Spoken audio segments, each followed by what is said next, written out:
Tudo bem? Vamos começar sempre no horário, como a gente sempre faz. E aí, aos poucos, as pessoas vão chegando e quem perde o início, depois, semana que vem, vê lá no YouTube.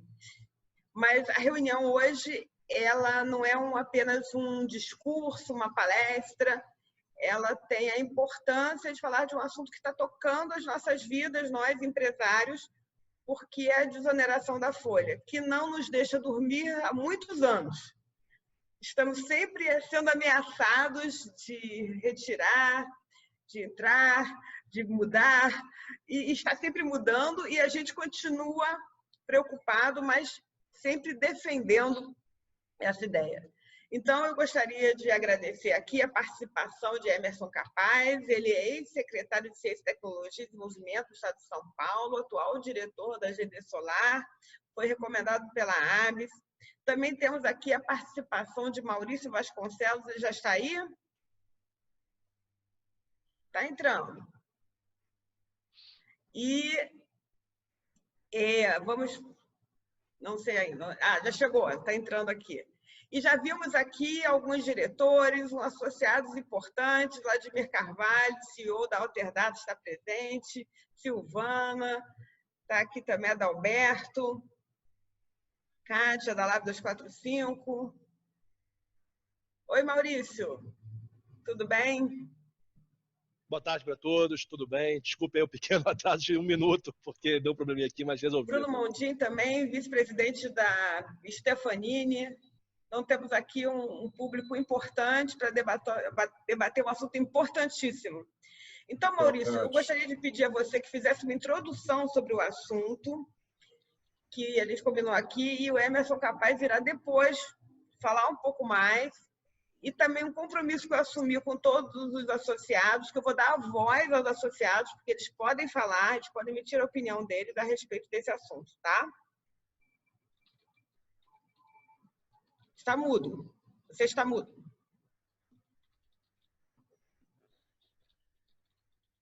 Continua mudo. Opa, desculpe, com certeza. Não, questão de... Eu vi isso aqui de botar no mudo automaticamente, desculpem. Tá bom, vamos lá então. Bom, nosso presidente Maria convidou para participar desse debate aqui sobre a questão da desoneração, né? Desoneração de folha de pagamento. Eu acho que é um tema caro para todos nós, caro para todo brasileiro, acho que acaba até transcendendo, até vai muito além da questão da nossa querida CESPRO. Eu acho que isso é um tema de repercussão para todos. É do mais puro interesse de qualquer pessoa que hoje em dia viva no Brasil. E eu queria contextualizar, assim, apresentando para todos, né? Eu sou advogado. Antes de advogado, eu sou bacharel em Direito e Ciências Sociais, né? Porque os bacharéis da nossa querida Faculdade Nacional de Direito da UFRJ, além de ter formação em Direito, também tem a questão das Ciências Sociais. E eu vou fazer alguns comentários, tentar trazer aqui para a nossa discussão o tema sobre o enfoque jurídico, mas sobre um enfoque social também. Eu acho que é muito importante nós pensarmos a questão da desoneração em tudo que ela representa. O primeiro ponto que eu queria trazer para todos nós pensarmos é o seguinte. Bom, a Constituição Federal, a nossa Constituição Federal, vão partir do início. Então, vão partir do nosso ponto inicial desde 5 de outubro de 1988. A nossa Constituição Federal de 88, ela apresenta para todos nós alguns parâmetros básicos da organização da nossa sociedade, né? Muitas pessoas falam que é da organização do Estado brasileiro, mas aí acaba se confundindo o Estado com a administração pública, tudo isso, mas da administração da sociedade brasileira, né? Do Estado brasileiro enquanto sociedade. E nessa questão, nesse ponto, a nossa Constituição ela tem alguns itens que eu acho que são importantíssimos para a nossa reflexão. Primeira coisa, a nossa Constituição, ela parte de algumas premissas que, para essa questão da desoneração, pode parecer que tem nada a ver, mas tem tudo a ver com questões inicialmente constitucionais e com uma mudança completa de paradigma.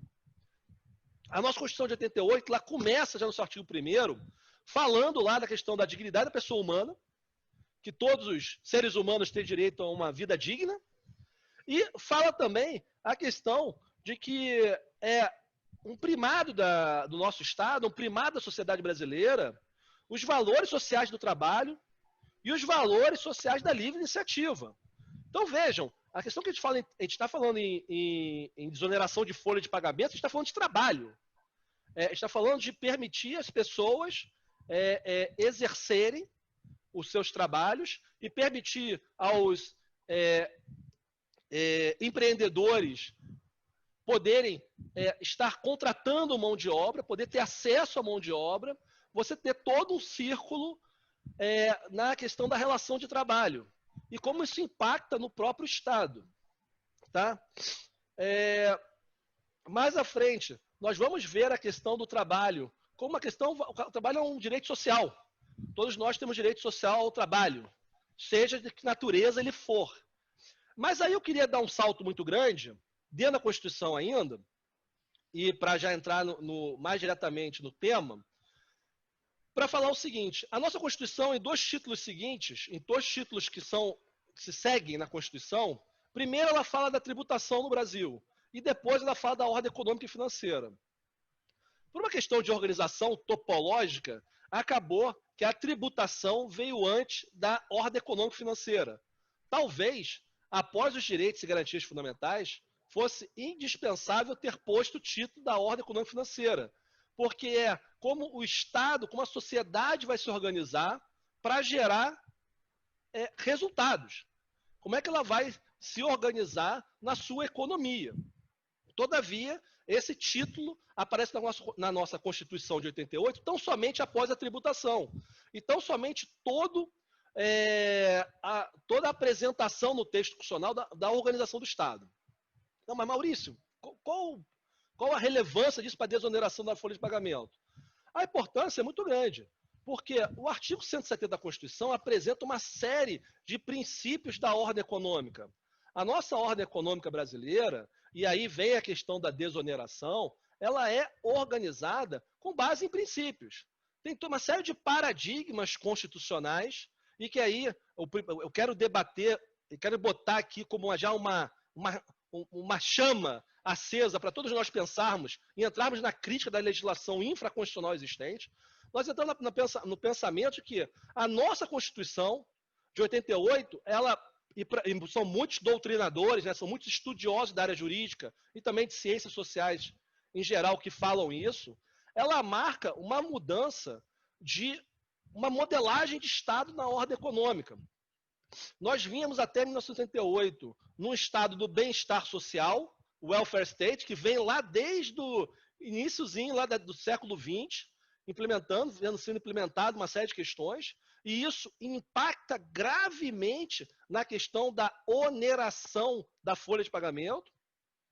E aí nós chegamos, na Constituição de 88, a um novo paradigma. Porque há uma certa dúvida, e eu particularmente eu tenho uma visão que não recepciona mais na Constituição de 88 a ideia do Estado do bem-estar social como paradigma constitucional que nós devemos observar radicalmente. Todos nós queremos o bem-estar de todos nós queremos um bem-estar social. Só que esse conceito social, o conceito jurídico, as consequências jurídicas e sociais do welfare state, e econômicas também, elas criam uma série de consequências, criam uma série de implicações práticas que são muito caras a todos nós. Muito caras. Então, nós nos pegamos em 2020 debatendo qual é o nosso modelo de Estado, qual é o nosso modelo de ordem econômica, qual é o nosso modelo de relações de trabalho. Até que ponto é razoável ou não é razoável a oneração das folhas de pagamento. Então, assim, no artigo 170, o artigo 170, ele bota como um dos princípios fundamentais da ordem econômica brasileira pós 1988, no nosso regime vigente, tá? O princípio da busca do pleno emprego. Então, nós temos lá, a busca do pleno emprego é um princípio de ordem econômica. Além disso, tem a questão também do princípio da redução das desigualdades regionais e sociais. E a questão também do princípio do tratamento favorecido às empresas de pequeno porte constituídas sobre as leis brasileiras que têm sua sede e administração no Brasil. Mas eu queria pegar esse pontinho do pleno emprego para falar o que nós vamos debater hoje. Então, estamos aqui na desoneração da folha. Ora, uma das discussões prementes da desoneração da folha é a questão do emprego. Vamos gerar mais emprego ou vamos gerar menos emprego? Qual é o custo do emprego? Então, vamos lá. Posto essa visão, essas sementinhas constitucionais, Maria, eu queria passar para a questão seguinte. Vamos começar só a conceituar e vamos dizer qual é o cenário atual do aspecto jurídico legislativo. Pois bem, primeira coisa, o que nós estamos falando de desonerar? Desonerar é uma situação em retirar os ônus, retirar as obrigações, retirar os deveres.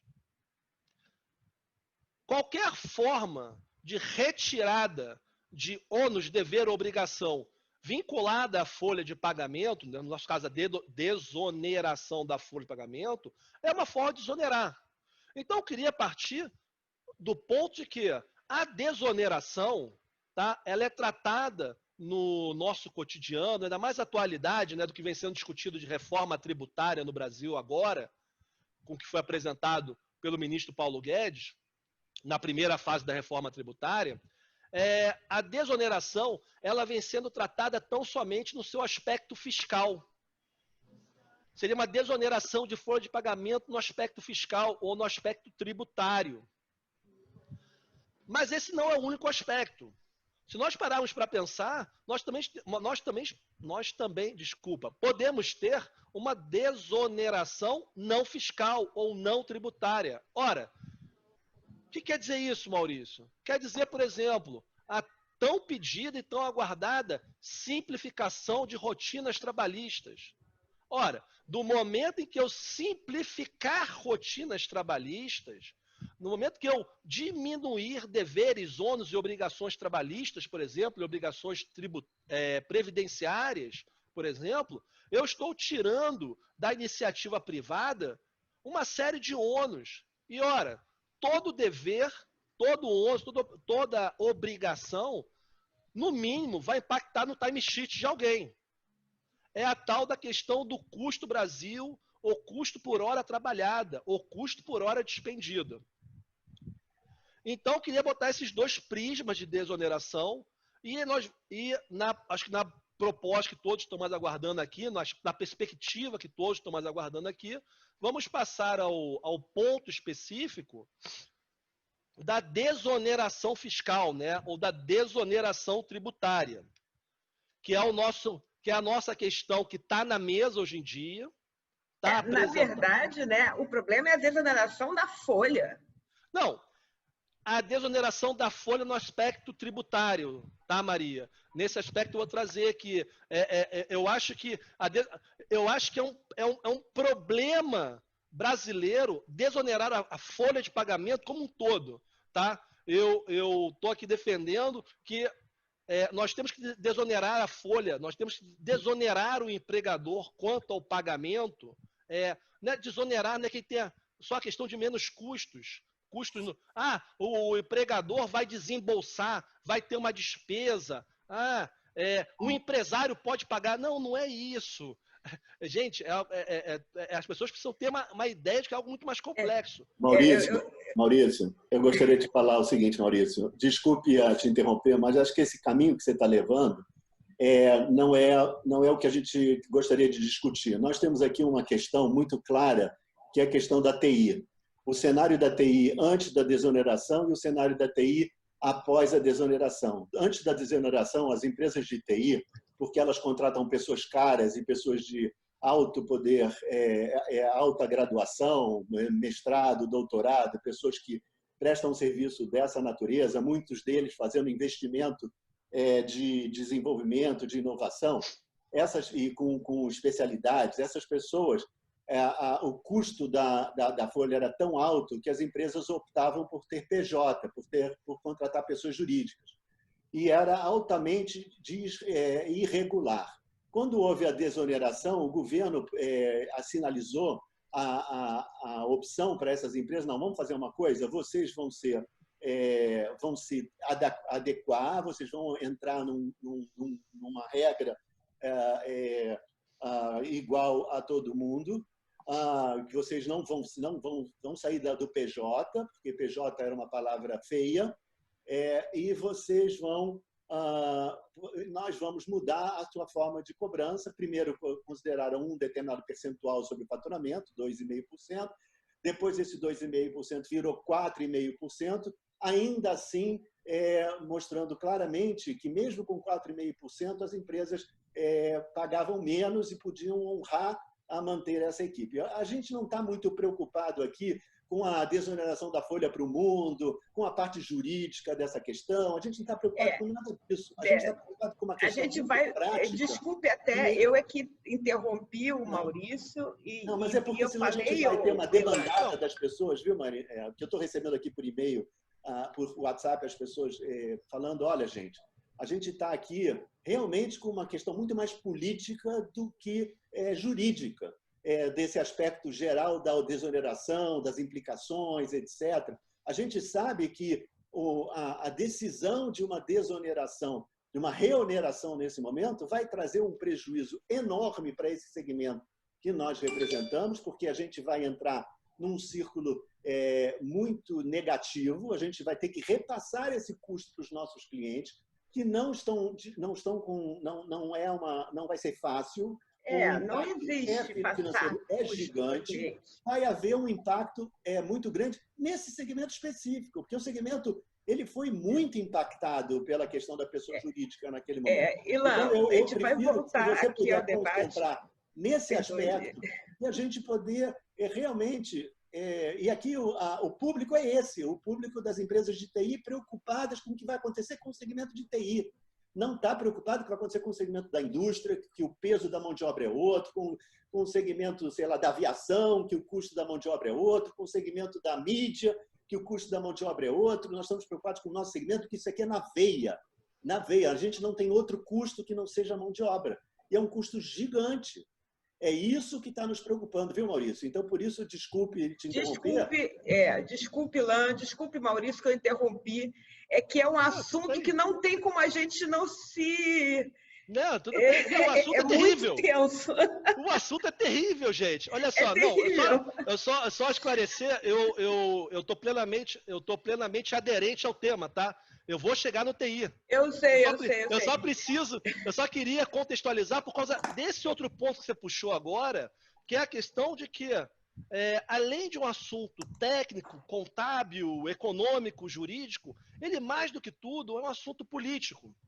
E o que eu estou trazendo para vocês aqui, só nesse início, e só para trazer, assim, para debate, é porque é o seguinte, eu estou trazendo aqui para reflexão o seguinte: essa nossa discussão política da desoneração da folha, ou mais, da não oneração da folha, ela tem uma matriz, ela tem um ponto de partida constitucional.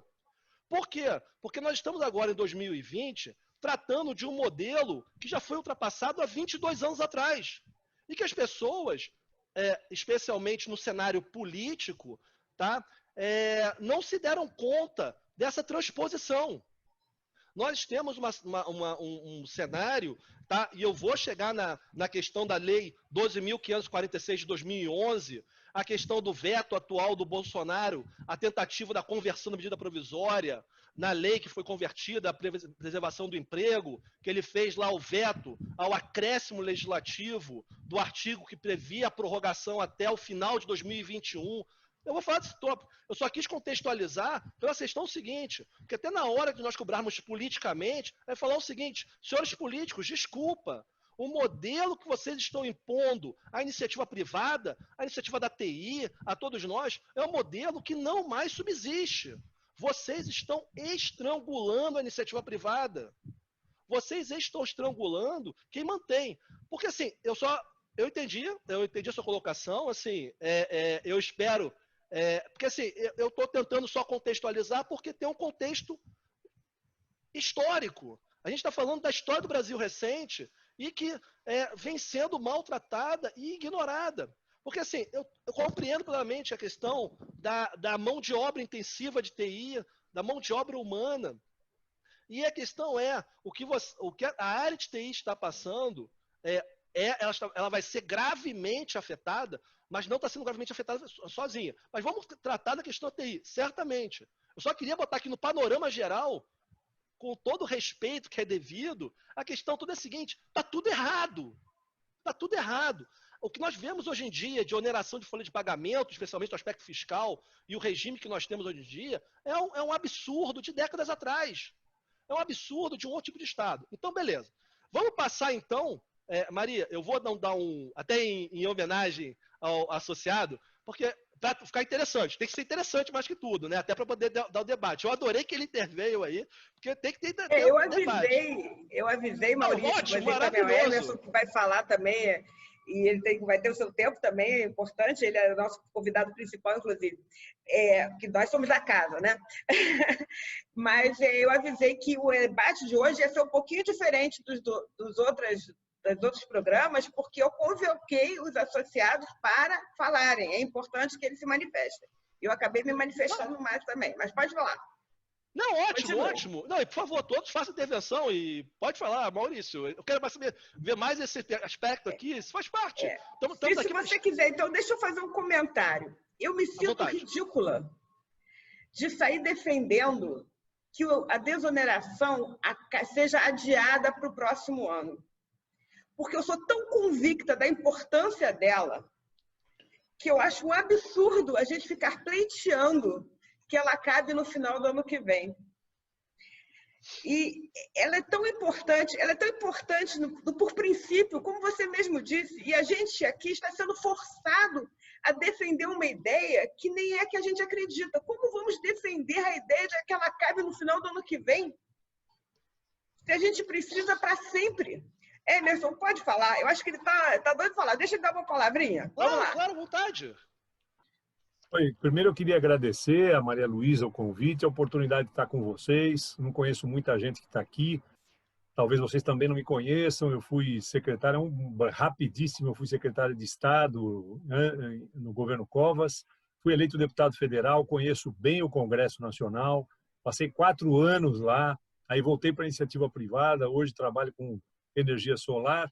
E sou também um conselheiro da ABS, da Associação Brasileira de Empresas de Software. Então, eu conheço bem a causa de vocês, é uma causa mais do que justa. O que o Maurício vem falando aqui e o Ian corroborou, faz todo sentido. E eu queria contextualizar, que eu acho muito importante o debate com vocês agora, para contextualizar esse debate politicamente.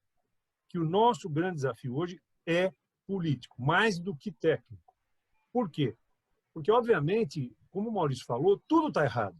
Se a gente for olhar, está tudo errado no Brasil. A tributação na folha é um absurdo, o regime tributário no Brasil é um absurdo, todas as coisas que estão sendo colocadas aqui pelo governo estão sendo ridiculamente, como a Maria Luísa falou, nós temos que aceitar e correr para aprovar rapidamente a desoneração até o final do ano que vem, porque senão nós vamos ter ela no final desse ano e seria absurdamente injusto, no meio de uma pandemia, você onerar de novo a folha de serviços das empresas que hoje são puxadoras do PIB.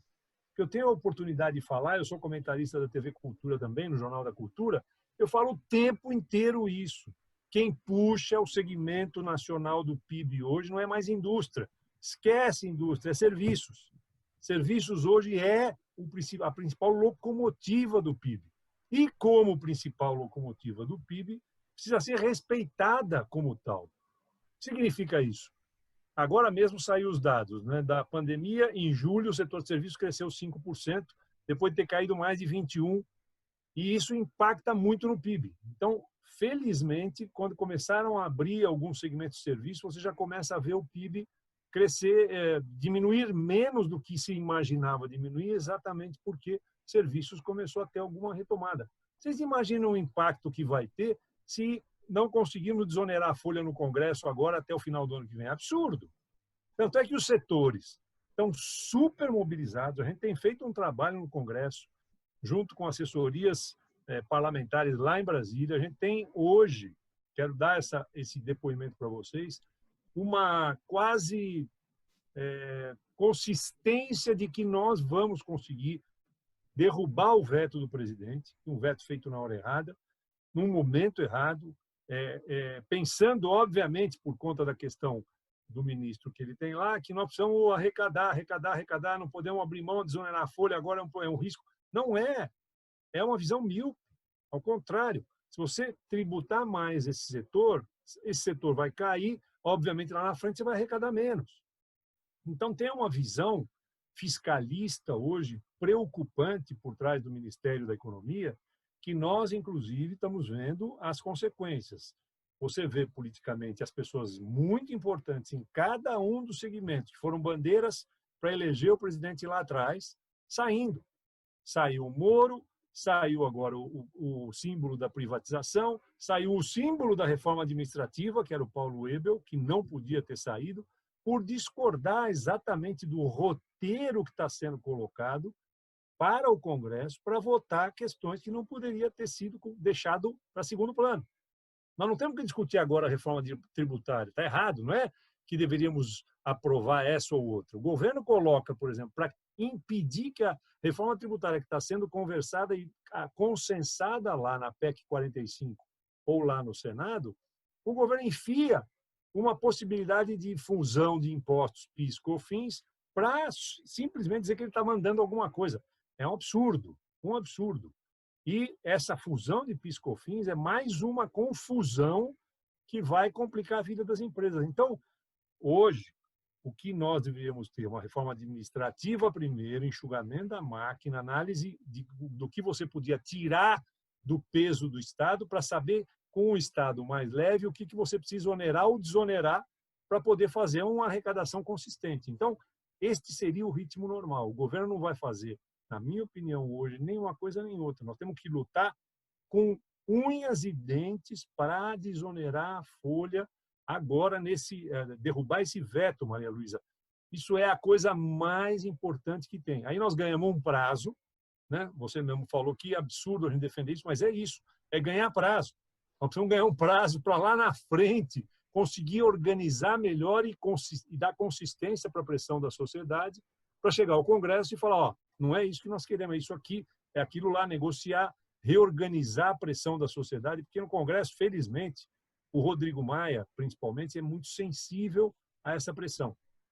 Eu acho que ele tem sido quase um primeiro-ministro hoje, né? A gente tem lá alguém que segura os arrobos do governo, aprova as coisas que são importantes e tem sido muito sensível para essas questões. Então, é muito importante para nós, e a CESPRO é uma parceira extremamente relevante da ABS e de outras entidades, Confederação Nacional de Serviços, para a gente bloquear e aprovar esse veto do presidente o mais rápido possível.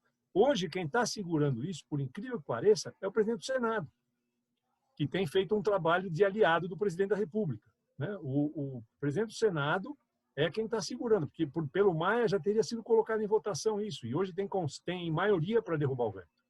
Hoje tem que colocar rápido. Eles estão tentando fazer umas costuras lá para ver se conseguem não deixar que o veto seja derrubado. Então, eu acho, Maria Luísa, esse é o contexto, seria bacana ouvir outras pessoas, vou resumir minha fala aqui e aí estou à disposição para debater. Eu diria, Emerson... Se só me permitirem, até o que o Emerson está falando, até para a gente ficar uma coisa bem específica, é a necessidade de derrubada do veto ao artigo 33 da Lei 14.020, de 6 de julho de 2020. Esse é o nosso ponto, essa é a questão, que foi o veto que impediu esse acréscimo na MP 936 de 2020, na sua conversão em lei. Então, o nosso tópico aqui, o nosso tópico de pressão, o nosso tópico político, jurídico, tudo, é esse artigo 33 da Lei 14.020 de 2020. Esse é o nosso Maurício, tópico. O Bruno Mondin, da Stefanini, quer falar. Foi você, Bruno, que falou? Eu queria Boa tarde aí. Eu queria só corroborar aí com o Emerson Capaz, eu acho que é por aí mesmo, ou seja, o setor de serviço ele é bastante importante, mais do que isso, né? Nós estamos passando por um dos momentos mais complicados das últimas décadas, em termos de economia. Nós estamos passando, a gente não pode fugir disso, por uma recessão tremenda, e não é no Brasil, é uma recessão mundial, né? Com que faz com que, basicamente, todo mundo tem que lutar com unhas e dentes, etc., para fazer a coisa ir para frente, para fazer o Brasil ir para frente e para, principalmente, preservar os empregos de todo mundo, né? Todo mundo aqui são grandes empregadores. Eu acho que é claro para todo mundo que tecnologia é fundamental para qualquer recuperação. Nós estamos vendo hoje essa pandemia, todo mundo ficar em casa, esse distanciamento social, ele só não foi pior exatamente por causa da tecnologia. Se não fosse por tecnologia, não dava para todo mundo ficar em casa esperando e tal coisa, né? E realmente é um absurdo, na minha posição aí como empresa, como Stefanini, aí um grande empregador, eu ter uma distração do tamanho dessa, ou seja, não é fácil para a gente absorver uma desoneração desse tamanho na folha. Só essa brincadeira, um impacto no final, no meu preço final, dá mais de 12%, 15% na história. Maria Luísa já falou, não é fácil de fazer o meu cliente absorver isso. Isso exige milhares de negociação, milhares de brigas, vamos dizer assim. Isso é uma distração que jamais eu poderia imaginar de ter num momento importante que nem esse. Essa é a questão. Eu posso até discutir PIS, COFINS, eu posso IVA, ok, gente, mas assim, não há o mínimo de sensibilidade política nesse momento para entender o momento que nós estamos passando, a sociedade está passando, o trabalhador está passando e as empresas. Essa questão me choca às vezes. Eu acho que o veto, na verdade, o veto está errado. Deixa eu só comentar uma coisa. A desoneração ela é mais cruel do que qualquer outra oneração, como o Maurício falou tantas vezes, porque toda outra conta vem em cima do que você fatura. E o valor, a contribuição patronal sobre a folha, ela é um custo, ela é um imposto sobre algo que você não ganhou. É apenas o direito de você empregar que está sendo cobrado.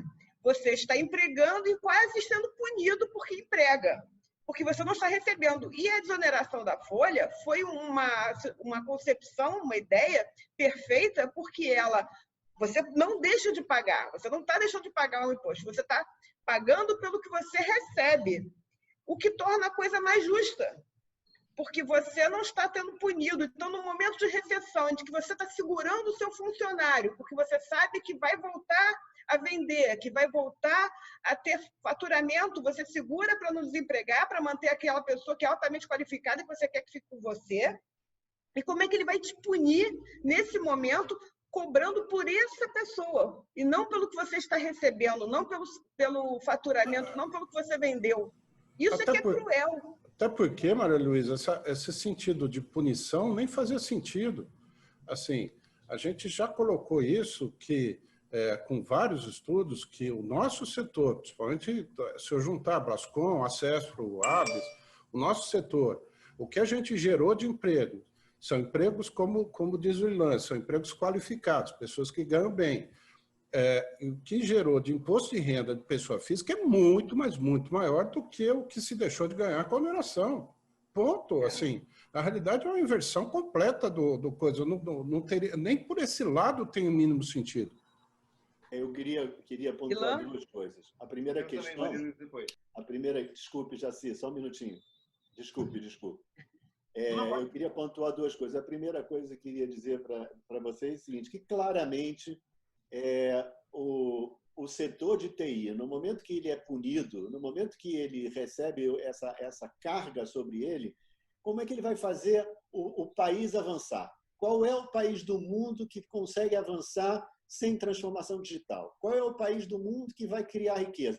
A gente está cansado de escutar que o Brasil não vai para frente porque ele vende um commodity e ele não vende um produto acabado, ele não vende um produto transformado.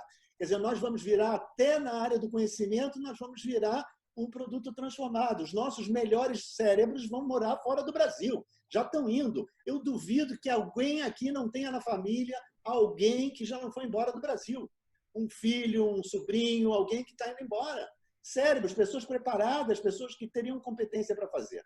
E o meu segundo ponto, que eu acho que é o ponto mais que eu gostaria de colocar isso no debate, que para mim isso é um bode. Ele cancelou, ele vetou a desoneração apenas e tão somente para colocar um bode dentro da sala, para poder provocar a sociedade, para poder obter a vantagem que ele quer obter, o nosso ministro da Fazenda. Ele não fez isso porque ele não acredita, porque ele seja míope, porque tudo isso que nós estamos falando ele conhece perfeitamente. Ele não tem nada de burro, zero de burro. Ele só fez colocar um bode dentro da sala. Mas esse bode está fedendo muito. Então, a gente tem que tomar uma atitude, a gente tem que criar um caminho para dizer, para denunciar esse tipo de situação. Eu acho que essa é a questão. A questão é, não queremos bode, gente. Que história é essa? Logo vai botar um bode num momento como esse, como disse o Bruno. É o pior momento possível. Logo o nosso setor, que é o que mais está ajudando a tudo funcionar direito, né? Se está funcionando no Brasil, vai procurar que entrega logo, entrega lá, ele chama logo a turma de fora para assumir isso aqui. Vamos trabalhar para os outros, vamos trabalhar para a Microsoft, para a Google, para a Oracle, para qualquer empresa. Porque não dá, acabou a indústria nacional. Que história é essa? Ilan, você me permite uma intervenção? Quem é você? Quem sou eu para... Maurício da MXM. Opa! Posso falar? Eu não sei, eu acho que o Jaci tinha levantado o braço aqui, eu não vi você, Maurício. Eu acho que o Jaci queria falar antes, mas fica você depois, Maurício, por favor. Não, bacana, obrigado, Maria Luísa. Está todo mundo aqui como associado à CESPRO, desculpe. Não, bacana. Bom, é só para não perder essa colocação do Emerson, que eu acho que pelo menos ela é útil, né? Eu concordo com o Ilan, plena concordância com o Bruno também, não é o melhor momento, falta de sensibilidade. A gente está num jogo político muito perigoso porque isso tem causado muita insegurança e nem sempre é seguro. Num olhar muito curto, Emerson, a gente vê o presidente da Câmara, que você acabou de citar, que ele é sensível à causa, mas o mandato dele vai até dezembro. Como você vê essa sua colocação de ganhar tempo para poder tratar o assunto, perdendo dos maiores, eu diria, apoiadores da causa? Não, na verdade, o mandato dele vai até dezembro, mas nós temos que votar, vai ter que ser votada a desoneração, o veto, a derrubada do veto dentro do mandato do presidente agora, o Rodrigo, porque não dá para... Se você não votar até o final desse ano, acabou, tem que derrubar o veto esse ano. Senão mas ela então, aí, se não votar, a gente perde, né? Tem que votar e o Rodrigo Maia sabe disso e eu tenho certeza que ele não vai sair, o mandato dele vai até fevereiro, na verdade, mas ele não sairá no final desse ano sem colocar isso em pauta.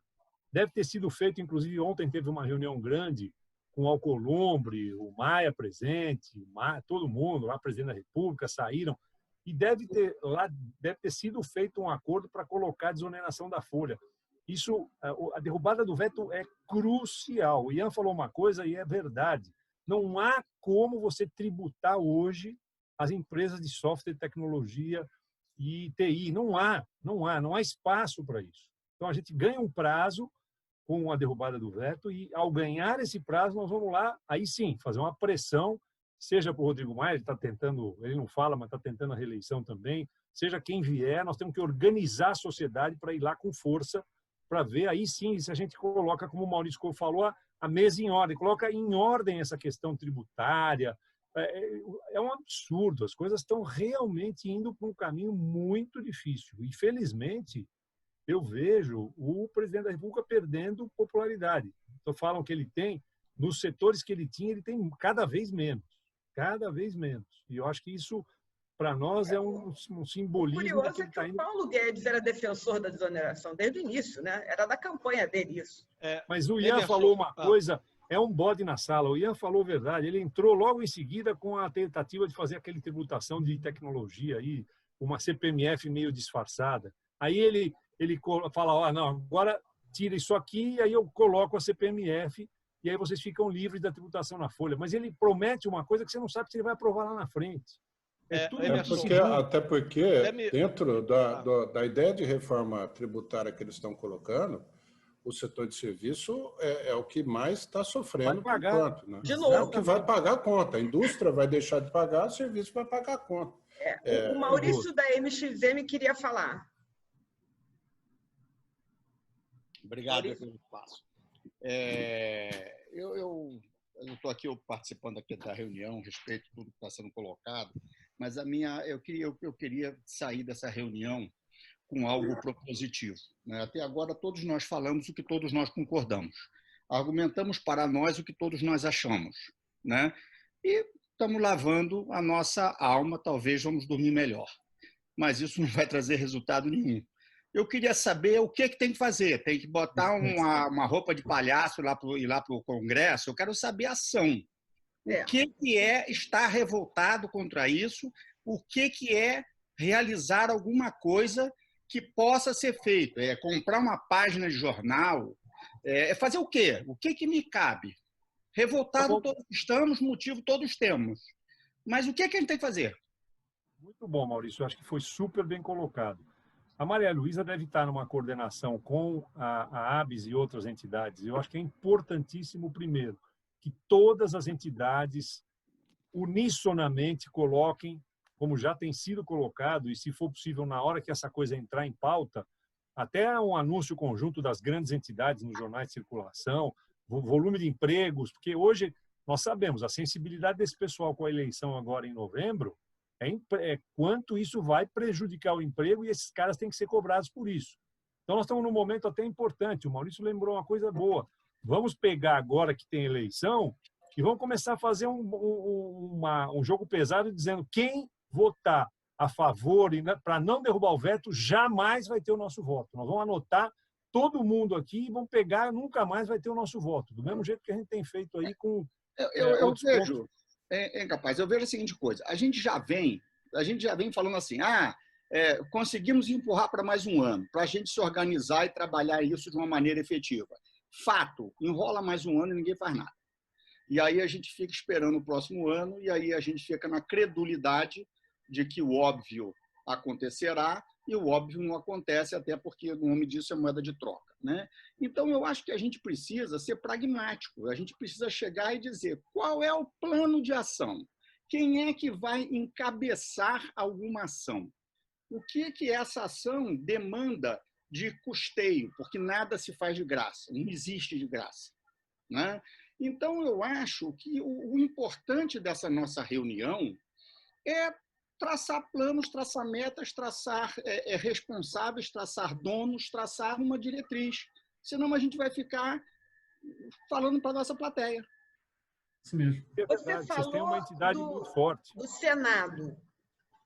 Qual é o obstáculo no Senado? Hoje é o próprio Davi Alcolumbre. É o Davi quem está segurando a pedido do presidente, na minha opinião. Porque você tem muitos senadores propensos. Existe quórum para derrubar o veto hoje. Só precisa entrar na pauta. Quem coordena essa pauta é o Davi Alcolumbre, que é uma derrubada de veto, é o Congresso. Se fosse depender do Maia, já tinha colocado, mas como é o Congresso que tem que pôr em pauta, o presidente do Congresso é o Davi Alcolumbre, então ele está segurando. É para ele hoje que deveriam ser direcionadas todas as cargas nossas para ele botar em pauta. E na hora que ele botar na pauta para votar, aí a pressão para cima de todos eles de votação. É que, obviamente, você não tem Congresso se reunindo, eles votam como nós estamos nessa reunião aqui, e votam rápido. Então, entrou em pauta, pode acontecer a votação em 3, 4, 5 dias. A gente tem que estar mobilizado. Acho que a ABS e outras entidades do setor são instrumentos relevantíssimos. Vocês têm que fazer essa articulação via Maria Luísa com eles, com o Roberto, que é o presidente da ABS. Ele está super sensibilizado. Oi? Rodolfo, né? Rodolfo, perdão, o Rodolfo. Ele está muito sensibilizado para essa causa também, está fazendo uma pressão violenta, a gente tem feito com, inclusive, nossas representações lá em Brasília.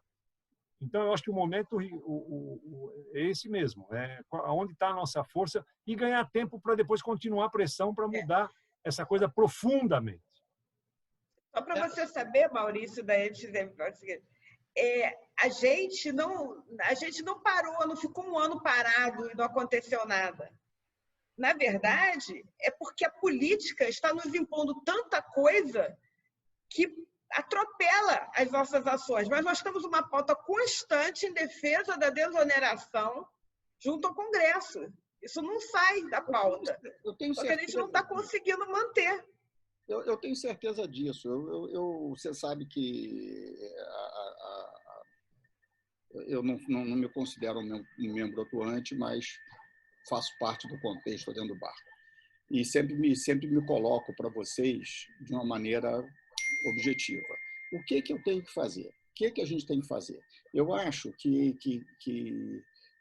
sem dúvida nenhuma, dos membros que eu estou aqui participando nessa reunião, capaz é a pessoa mais pública, que mais tem visibilidade, pelo menos no meu conhecimento, né? E aí eu infelizmente tenho um compromisso daqui a pouquinho, mas é fato. Qual é a parte que me cabe? O que vocês vão mandar eu fazer? Quem vai fazer o quê? Como é que eu acho que esse debate ele é muito importante, ele está reunindo talvez 30 participantes, que é um número para o tema que se está colocando, chega a ser até assim, sofrível, né? Você imaginar, a gente está tratando o tema da importância que a gente está tratando, tinha que ter, no mínimo, 30 mil empresários aí de informática do Rio de Janeiro participando do Brasil, participando desse tema, dessa discussão. E eu acho que associados tem a CESPRO? A CESPRO do Rio de Janeiro, ela tem 170 associados, mas eu fiz uma convocação geral, então poderíamos outros associados aqui, a CESPRO do Nacional tem 2.500. As pessoas não estão, ou seja, com tempo, ou com cabeça, ou seja lá com o que for, né? Elas não estão nem conseguindo se unir para fazer alguma coisa, talvez até pela falta do que tem que fazer. A questão não é quantidade, a questão é qualidade. Então, claramente, o que nós temos aqui são as lideranças, e das lideranças emanam as ideias. Uma vez que você tem a ideia, você leva a boiada. Porque é assim que funciona. Ninguém faz uma reunião de 2.000 pessoas ou de 30 mil para tomar uma decisão de uma estratégia. Você faz uma reunião com quem pode fazer. Então, eu acho que, nesse aspecto, a reunião está do tamanho correto. Eu só queria dizer o seguinte: o Capaz nos colocou um desafio, que é o seguinte: o alvo se chama Davi Alcolumbre. Então, vamos focar. O alvo é o Davi Alcolumbre, o que nós podemos fazer para sensibilizar o Davi Alcolumbre. Vamos construir lá no Amapá um centro de inovação de TI, de repente ele vai topar. Ele está no Amapá, né, que é o estado dele, eu não sei qual é. Então, nós vamos dizer assim, olha, a nossa moeda de troca é o seguinte: nós vamos fazer no Amapá um centro de tecnologia, um centro de inovação. O que é aqui a estratégia, porque é disso que a gente está falando. Mandar eu dei um exemplo sobre essa questão do Amapá, que pode até ser fora do quadrado, apenas como um exemplo. Mas eu gostei muito da sua colocação, porque a gente cada vez vai afinando e tentando chegar num caminho. Mas a regra é essa. O Capaz nos trouxe e disse assim: gente, o Maia está de acordo, o Congresso tem os votos, mas tem alguém ali que está segurando, que é o Alcolumbre. Então, vamos estabelecer uma estratégia para pressionar o Alcolumbre. De que maneira se pressiona o Alcolumbre? Onde é que está onde dói o calo dele? Qual é a coisa que... O voto dele vem do Amapá. O que a gente vai fazer com ele? O que a gente pode fazer para sensibilizar ele? Qual é? Dizer, olha só, Alcolumbre, se não for, a culpa é sua. Você vai levar todas as mazelas. O que é que a gente pode fazer para transformar isso numa ação, de fato, prática? Silvana quer falar, depois o Oscar. Pode ser? Silvana, Oscar. Vou falar rapidinho, porque eu estou concordando com todas as ideias. Eu acho que o alvo é o Alcolumbre. Estão me ouvindo? Estão me ouvindo? Então, eu acho que o alvo é o Alcolumbre, eu acho que o que se está colocando aqui na nossa reunião é válido, mas eu acho que a gente tem que publicar realmente essa nossa posição. Eu não sei se publicar hoje em dia significa colocar nota em tudo quanto é jornal, se é mandar e-mail para tudo quanto é parlamentar, Senado e mídia Câmara, social mas hoje, Silvana, mídias sociais pesam muito mídia para esse pessoal. social, a gente Mídia tem que social, divulgar mais do que muito. mandar e-mail para ele, a CESPRO pode começar a bombar em Twitter, em Instagram, começar a mandar, nossos 1.700 associados, nós 2.000, 3.000 pessoas ligadas ao setor de serviços, estamos profundamente tristes com a posição do senhor Davi Alcolumbre, senador, põe @Davi Alcolumbre, chega nele isso, ele vai ler, a assessoria dele vai ler e vai falar, por aqui, que é isso? Você tem que pôr aí a pressão. E vocês têm que combinar isso com a ABS também, viu, Maria Luísa? Faz junto. Quantos associados tem a ABS? Quantos associados tem vocês? Quantos tem a CESP? Soma todo mundo e fala, esses segmentos aqui estão profundamente indignados com o senhor Davi Alcolumbre e Twitter repercute hoje. O que mais repercute hoje, mais do que um anúncio na Folha, é o Twitter. O Twitter é uma bomba, se é bem escrito, tem aquela repercussão. Vocês devem ter Twitter, eu não sei. Mas, assim, o momento é importante. Cada um de nós pode fazer isso, viu, Ian? Isso é uma coisa que nós podemos fazer individualmente. Quem tem Twitter tem que bombardear o nome do Davi Alcolumbre o tempo inteiro no Twitter. Isso pega então, mal. Se tivermos... Eu não sei como é que levanta a mão aqui. Eu não sei como é que levanta a mão. Primeiro a Silvana, depois o Oscar. Eu só quero falar que eu vou ter que sair agora. Desculpa, eu acho que a gente está esquecendo do principal aliado nessa missão. A gente fica falando dos empresários, mas, para mim, o principal aliado nessa movimentação ela é o empregado. Eu acho que nós, empresários, temos que trazer os empregados para a guerra, porque eu berro uma vez. Eu publiquei um artigo agora provando, eu publiquei um artigo no início do mês provando que a oneração da folha é o desconto do salário do funcionário. Não, é perda de emprego. Por quê? Porque se eu despeço o funcionário, eu deixo de pagar, ele está pagando. Eu acho que um dos grandes movimentos que a CESP e todas as associações têm que fazer é o movimento que, se é difícil a gente falar com o senador ou isso ou aquilo, falar com o nosso empregado é fácil. Falar com nossos colaboradores é fácil. Então, eu acho que a gente tem que trazer para essa mobilização na rede social, como o Capaz disse que é o melhor caminho que nós temos aí para fazer um manifesto, eu acho que nós temos que trazer para a briga desse manifesto o empregado.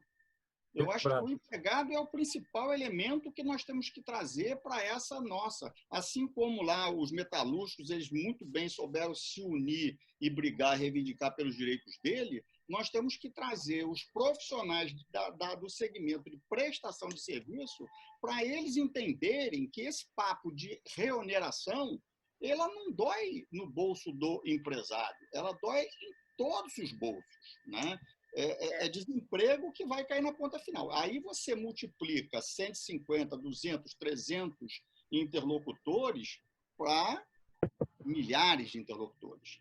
Então, eu acho que um movimento... Oscar, por favor. Eu acho que a gente está... Eu vou ter que me ausentar. Entrando numa linha aqui, entrando numa linha mais proativa, mais objetiva, que eu acho que é interessante.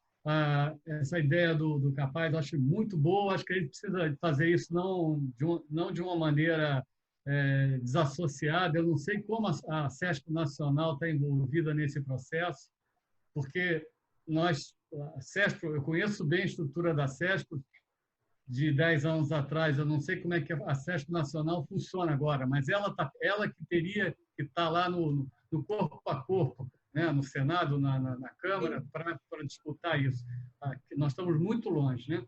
Na verdade, acho que, dando corda nessa estratégia, acho que a gente poderia se cotizar, sim, contratar uma agência para nos ajudar a usar a mídia social. Acho que a ideia dos empregados é ótima, mas não para esse momento.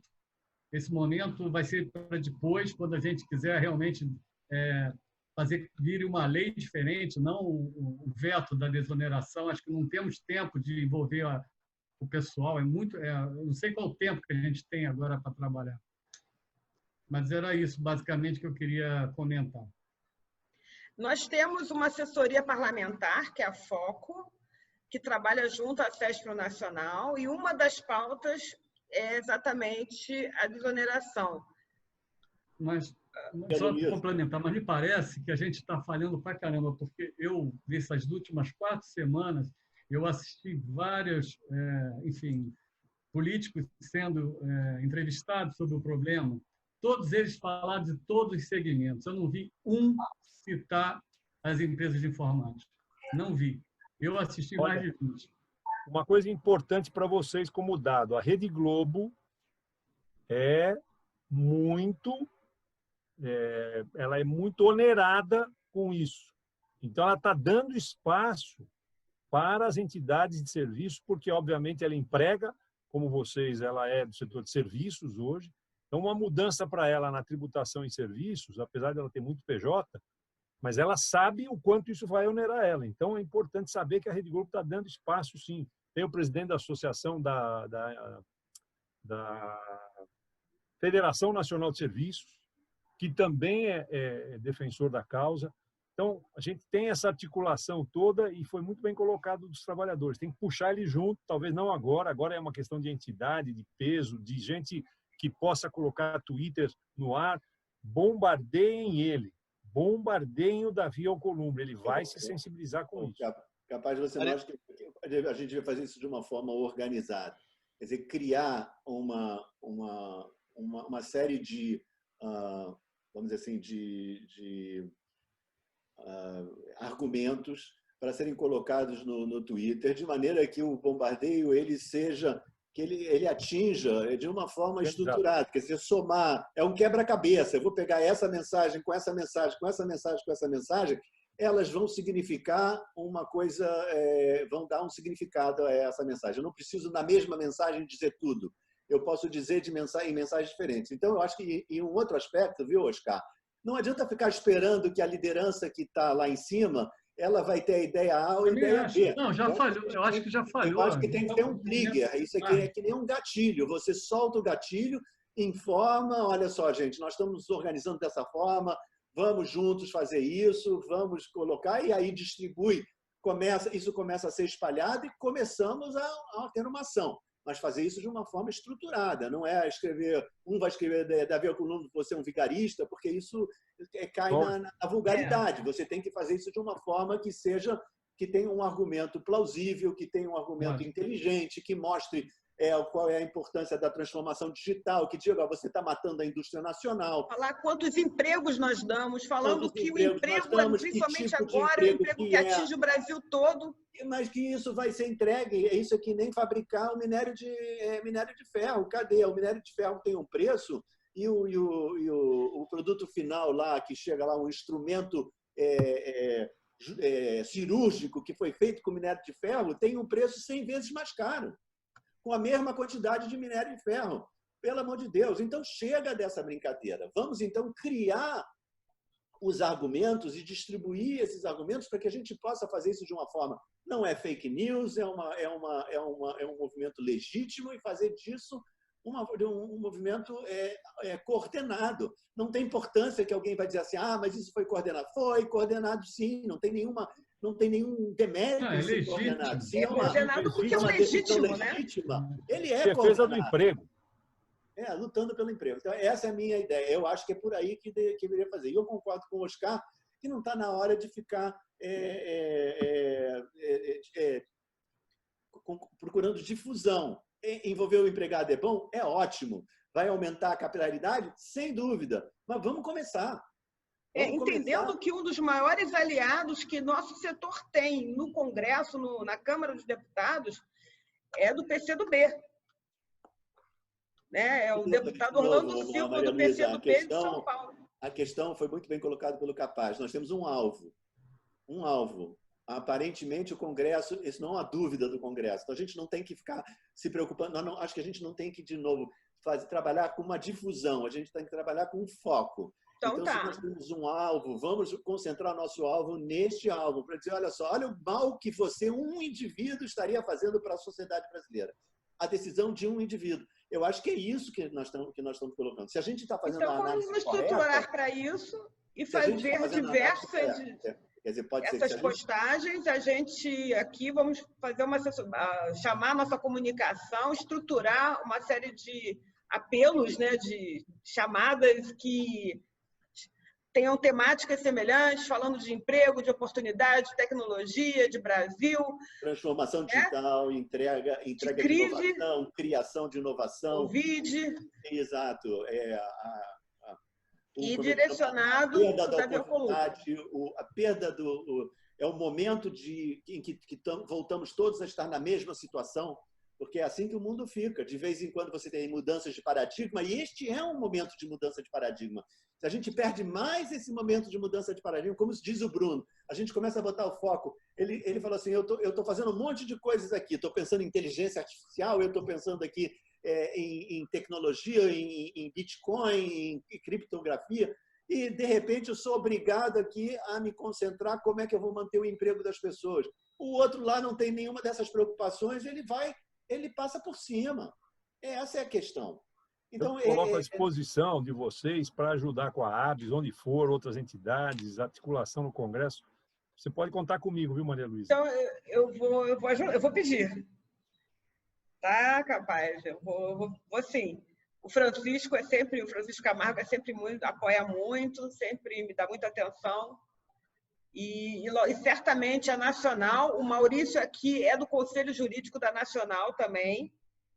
Então, nós temos dois advogados aqui do Rio de Janeiro que são do Conselho Jurídico, então eles estão sempre lá próximos à Foco, né, Maurício? A Foco, que é a assessoria parlamentar. Então, assim, a gente também não vai esperar, é o que foi dito. A gente vai ter ajuda para agregar, mas a gente não vai esperar porque é necessário fazer o quanto antes desses apelos. Então, a gente vai tomar essa iniciativa mesmo. Maria Luísa, me permite só, disso que estão falando, assim, acho que um ponto até desses twitters, dessas mensagens todas, é o seguinte, vocês não estão falando de desoneração de folha, vocês estão falando de reoneração de folha. Exato. Na verdade, a grande questão aí é que a folha vai ser reonerada.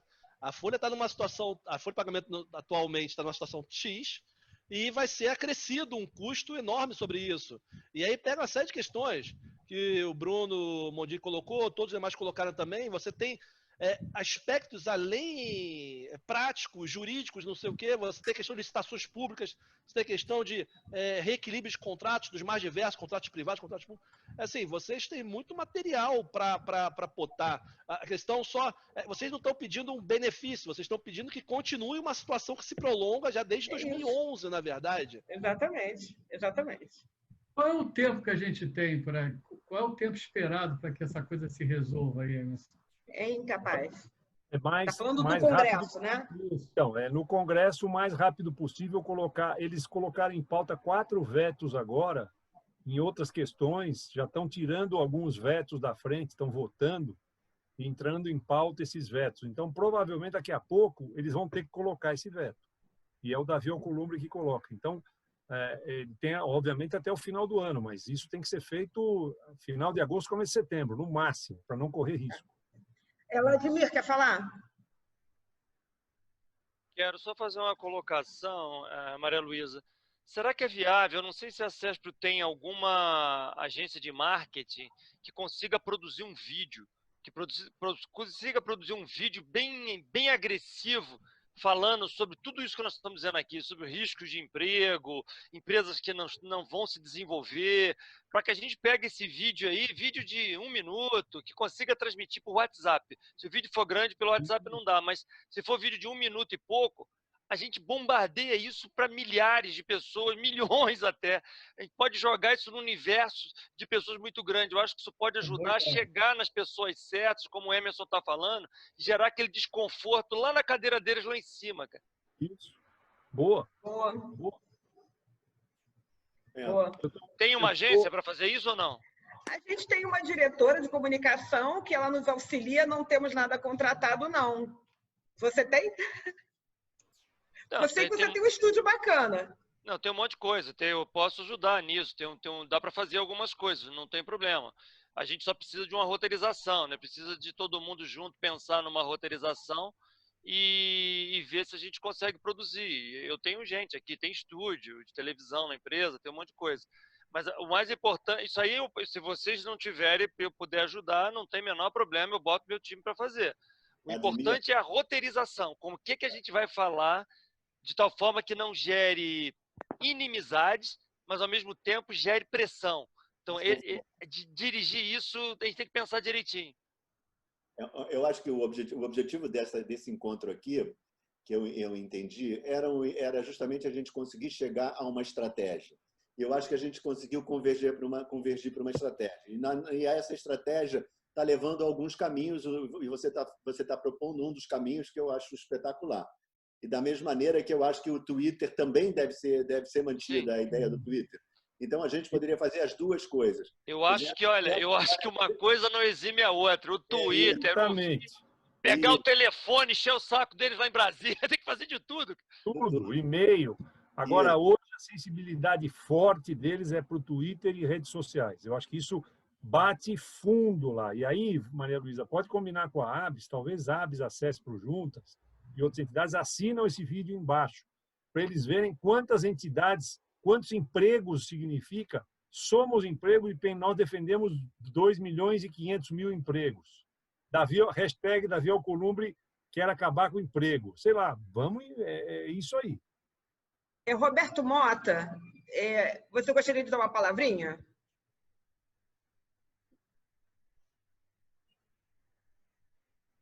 Gostaria sim, Maria Elisa, rapidinho. Depois o Pina. Pode falar. Então, eu trabalho há quase 37 anos, já trabalhei quase 37 anos na indústria de TIC. Eu sou da época da reserva de informática, né? Que alguns de vocês se lembram, não? E eu tive uma experiência recente, né, Maria Luísa, que você acompanhou no governo estadual, e relacionamentos a nível do governo federal. Acompanhei essa mudança política do Brasil. E a realidade que eu vi, e eu acho que você viu também um pouco disso, né, Maria Luísa, é que os políticos, de uma forma geral, ignoram completamente a importância e os fundamentos da indústria de TI.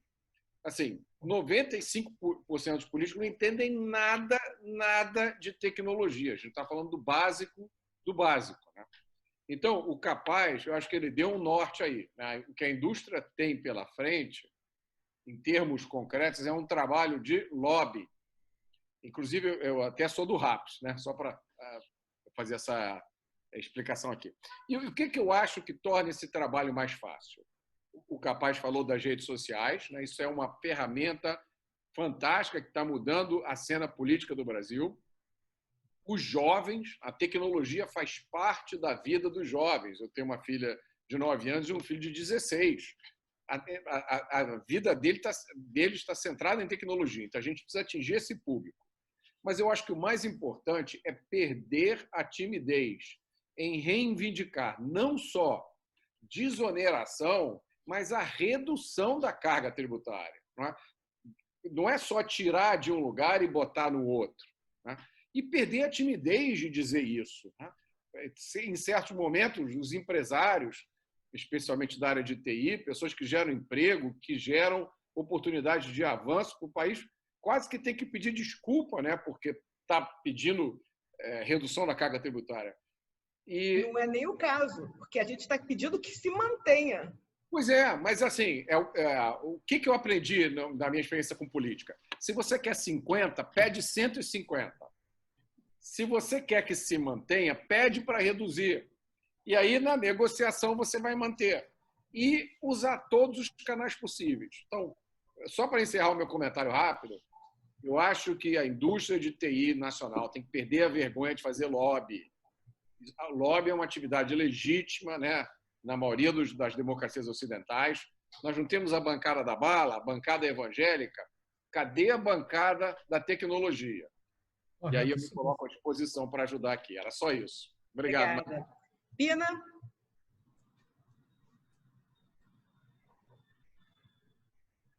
A única coisa que eu ia comentar E parece que a gente já tem aí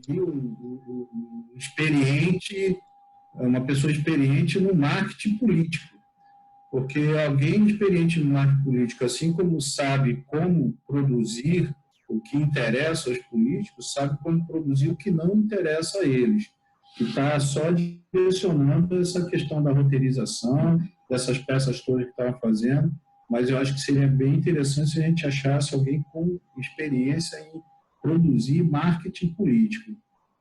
Só isso. Então, nós temos, além da Foco, que produz vários trabalhos, a própria carta que foi escrita e assinada pela ABS, pela Brascom, por uma série de associações, ela tem um texto dizendo qual é o objetivo. Lógico que é um texto enorme, e esse texto não se justifica, não cabe no Twitter. Mas a gente pode extrair parte desse texto, talvez colocar de uma forma mais coloquial, porque é o que cabe no Twitter, ainda que sério, mas menos formal, e usar esses trechos para colocar e fazer as chamadas. Então, acho que a gente consegue, daquela carta, extrair parágrafos e fazer a nossa comunicação por aí. E até gerando o vídeo que o Vladimir sugeriu. Essa é a minha ideia, a princípio. Maria Luísa, você convoca uma greve geral da área de TI por 5 minutos no país. Ninguém faz nada na TI por 5 minutos. Vamos ver o que acontece no Brasil. O prejuízo é maior do que a pandemia. É maior. Vamos desligar só os links de internet. Você já vai ver a merda que vai dar. Para 5 minutos, você vai ver que para o país inteiro. É pior do que a luz elétrica. Não, com certeza. Vocês devem ter acesso a Google.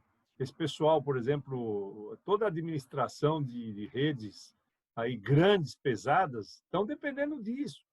Esse pessoal, mais do que nunca, está dependendo disso. São aliados poderosíssimos para essa causa. Sem dúvida.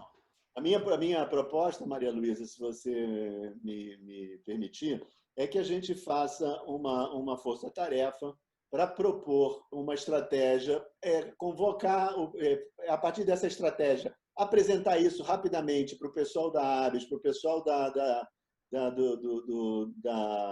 como é o nome do grupo Brascom. Galindo? Desculpe? Brascom. Da Brascom, da Federação de Serviços. Da Federação. Da CESP Nacional. Gente, a gente fez uma reunião, a gente está propondo essa iniciativa, com essa temática, com esses tópicos. Nós vamos fazer um filme assim, vamos fazer assado, vamos distribuir para os nossos associados para que eles façam cada um a sua distribuição. E vamos fazer isso de uma forma coordenada, porque é um pensamento, um interesse de todos. Isso não é uma coisa individual de cada um, não é uma questão de vaidade, é uma questão de sobrevivência. Sobrevivência. Então, eu acho que é isso que a gente deveria fazer. Tá. Pode ser que a força-tarefa já seja juntar essas pessoas, chamar, enfim. Mas a gente não pode, tem que ser objetivo, tem que fazer esse trigger, esse gatilho de uma forma prática. Então, o prático é isso. Eu estou sugerindo, a gente vai pegar esse texto, eu vou falar hoje mesmo com o Rodolfo, com o Francisco, com o Galindo, falo com o Ítalo, nosso presidente, mas já vou extrair aqueles textos que estão hoje presentes na carta que foi assinada por todos eles. E aí a gente fala, olha, esse é o nosso objetivo, fazer uma campanha com esse tratozinho aqui. O que eu posso fazer, que eu gostaria, de repente, é de ter vocês todos que estão aqui. Eu acho que Bruno Ribeiro, você tem o e-mail de todo mundo que está aqui? Não, tem alguns que não temos, né? Bem, quem estiver aqui e quiser participar, por favor, escreva um e-mail para... Escreve aqui para mim, por favor, no chat, Bruno, um e-mail para a nossa equipe, para o staff, porque aí a gente vai mantendo a comunicação desse grupo presente aqui nessa reunião. E a gente vai estabelecer, a gente pode até, não sei se a gente pode criar uma lista já, da CESP, mas independentemente disso, a gente já vai fazer. Eu vou reforçar também, tanto com o Francisco como com o Rodolfo, vou contar um pouco para eles o que foi esse call aqui e vou reforçar a tese de vocês fazerem uma coisa urgente em conjunto, onde for possível, redes sociais, o que a gente chegou de consenso aqui, faz todo sentido e eu acho que faz vamos multiplicar isso fortemente.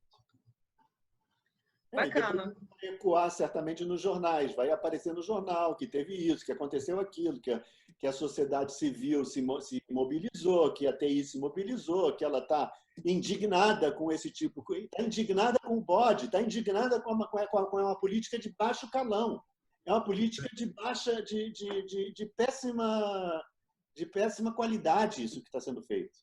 Outra coisa que eu posso ajudar, como eu sou comentarista da TV Cultura, quase cada semana eu estou lá. Terça-feira que vem eu vou estar na TV Cultura, espero que esse assunto entre na pauta. Já vou falar com a assessoria de jornalismo deles, o chefe de jornalismo, para ver se ele começa a incluir essa questão do veto na pauta onde puder. Isso é uma coisa extremamente relevante, porque o Jornal da Cultura repercute muito na elite empresarial do país. Sim, sim. Então, a gente tem mais alguma coisa a debater, a gente agora tem que agir. Como eu falei, todos que têm esse e-mail podem se comunicar dizendo que quer participar desse debate. Eu já, a partir de amanhã, vou começar a trabalhar nesse assunto para o mais rápido possível a gente fazer essa comunicação. Legal. Tudo bem? Ótimo. Então, vamos aqui. Fechado. Obrigado. Gente, muito obrigada. Obrigada, muito Capaz, positiva a pela sua reunião. participação, pelo seu apoio.